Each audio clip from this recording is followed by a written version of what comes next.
السلام عليكم ورحمة الله تعالى وبركاته. إليكم ترتيب مجموعات كأس العرب بعد إجراء مباريات الجولة الثالثة والفرق المتأهلة إلى دور ربع النهائي. نبدأ على بركة الله. المجموعة الأولى: في المرتبة الأولى منتخب فلسطين برصيد 5 نقاط، وفي المركز الثاني منتخب سوريا برصيد 5 نقاط، وفي المركز الثالث منتخب تونس برصيد 4 نقاط، وفي المركز الرابع منتخب قطر برصيد نقطة وحيدة.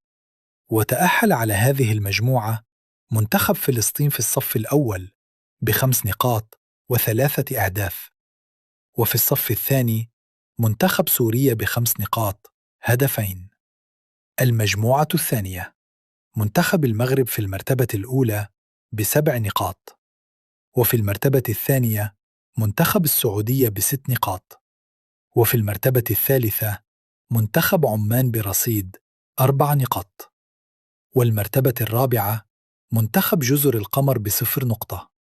وتأهل على هذه المجموعة منتخب المغرب في الصف الأول ومنتخب السعودية في الصف الثاني. المجموعة الثالثة: منتخب الأردن في المرتبة الأولى برصيد 9 نقاط، وفي المرتبة الثانية منتخب الإمارات برصيد 4 نقاط، وفي المرتبة الثالثة منتخب مصر بنقطتين، وفي المرتبة الرابعة والأخيرة منتخب الكويت بنقطة وحيدة. وتأهل عن هذه المجموعة منتخب الأردن في الصف الأول ومنتخب الإمارات في الصف الثاني.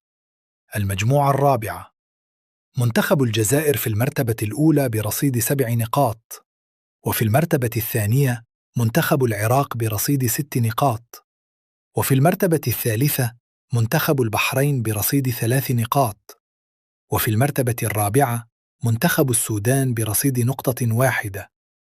وهذه النتائج أسفرت عن مواجهات قوية في دور الربع النهائي: المغرب في مواجهة سوريا، والسعودية في مواجهة فلسطين، والأردن في مواجهة العراق، والجزائر في مواجهة الإمارات.